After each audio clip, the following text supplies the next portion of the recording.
Hi friends, welcome to Akshaya kitchen recipes. இன்றைக்கி இந்த வீடியோவில் பச்சை பயிறுடன் தக்காளி சேர்த்து ஒரு தடவை இந்த மாதிரி செய்து பாருங்கள்.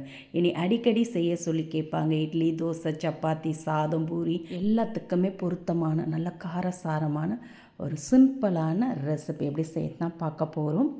அதுக்கு ஒரு மிக்சிங் பவுலில் ஒரு கப் அளவுக்கு பச்சை பயிறு சேர்த்து இதில் முழுகிற அளவுக்கு தண்ணீர் ஊற்றி நல்லா 2 முறை அலசிட்டு தண்ணீரை ஒட்ட வடியை விட்டு எடுத்துகிட்டு வந்துடுங்க. ஊரெலாம் வைக்க வேண்டியது இல்லைங்க. பச்சை பயிரை நல்லா தண்ணியில் அலசிட்டு வடிகை விட்டு அப்படியே எடுத்து குக்கரில் மாற்றிக்கலாம்.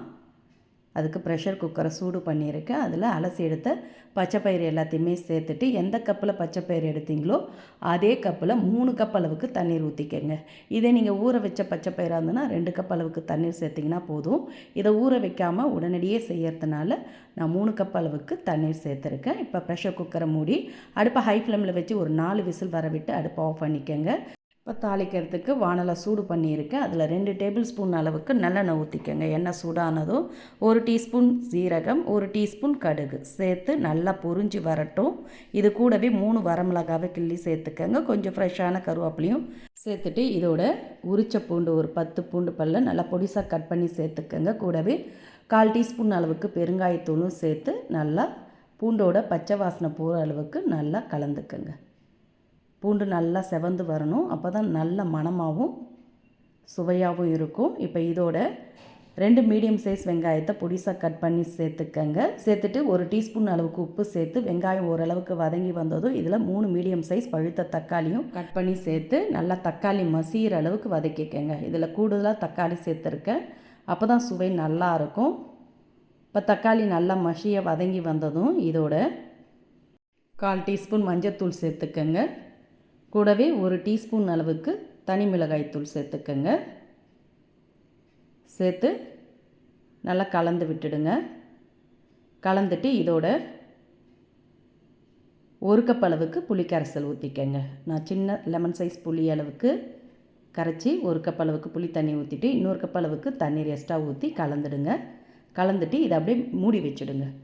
மூடி ஒரு 2 நிமிஷம் அப்படியே நல்லா கொதிக்கட்டும். வெங்காயம் தக்காளிலாம் வெந்து வரட்டுங்க. நம்ம ஏற்கனவே வேக வச்ச பச்சை பயிரை திறந்து பார்த்துக்கலாம். ப்ரெஷர் பூரா கம்ப்ளீட்டாக இறங்கினதும் குக்கரை திறந்திங்கன்னா நல்லா பச்சை பயிறு மலர்ந்து வெந்திருக்கு பாருங்கள். ரொம்ப குழஞ்சிடக்கூடாது. அதை கரண்டியாலே லைட்டாக மசிச்சு விட்டுக்கங்க. இது மாதிரி ஒன்றும் பாதியமாக மசிச்சு இருந்தால் தான் நல்லாயிருக்கும் சாப்பிட. அப்படியே மசிச்சு விட்டு எடுத்து வச்சுக்கோங்க. இப்போ மூடி வச்ச வானலை திறந்து பார்த்துக்கலாம். நல்லா வெங்காயம் தக்காளி எல்லாமே வெந்து சாஃப்டாக கொஞ்சம் எண்ணெய் பிரிஞ்சு வந்திருக்கு. இப்போ இதில் வேக வச்ச பச்சை பயிரை அப்படியே குக்கர்லேருந்து சேர்த்துட்டு கொஞ்சமாக தண்ணீர் விட்டு அலசி ஊற்றி கலந்துடுங்க. நல்லா கலந்துட்டு இப்போ உப்பு கரெக்டாக இருக்கா செக் பண்ணிக்கோங்க. உப்பு பத்தாட்டி கூட நீங்கள் சேர்த்து கலந்துடுங்க. அப்படியே ஒரு கொதி வரட்டும். இப்போ இதோடு சேர்க்கறதுக்கு இன்னொரு குட்டி பவுலில் 3 டீஸ்பூன் அளவுக்கு சாம்பார் பொடி சேர்த்துக்கங்க. சேர்த்து கொஞ்சமாக தண்ணீர் விட்டு கட்டிகள் இல்லாமல் நல்லா தண்ணியாக கரைச்சி எடுத்துக்கங்க. இந்த சைடிஷில் குழம்பு மிளகாய்த்தூள், கரம் மசாலா பொடி, மல்லித்தூள்லாம் எதுவுமே சேர்க்க வேண்டியது இல்லைங்க.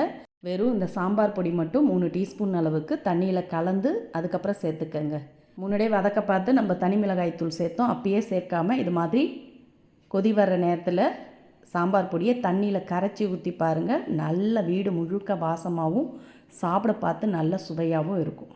இப்போ நல்லா 1 நிமிஷம் கொதித்த பிறகு இதோட ஃப்ரெஷ்ஷான மல்லித்தழையை பொடிசாக கட் பண்ணி சேர்த்துக்கங்க. சேர்த்துட்டு இதோட 1 டீஸ்பூன் அளவுக்கு நெய் சேர்த்துக்கங்க. பட்டர் இருந்தால் கூட சேர்த்துக்கலாம். நான் நெய் தான் சேர்த்துருக்கேன். சேர்த்து நல்லா அந்த சூட்லேயே கலந்து விட்டு இறக்குனிங்கன்னா நல்ல கமகமன் மணக்க மணக்க சுவையான பச்சை பயிறு கறி ரெடி. இது இட்லி, தோசை, சப்பாத்தி, ஆப்பம், இடியாப்பம், பூரி, சாதம் எல்லாத்துக்குமே நல்ல ஒரு பக்காவான பொருத்தமான காம்பினேஷனாக இருக்கும். இந்த ரெசிபி பிடிச்சிருந்தால் லைக் பண்ணுங்கள், ஷேர் பண்ணுங்கள். மறக்காமல் நம்ம சேனலை சப்ஸ்கிரைப் பண்ணிவிடுங்க.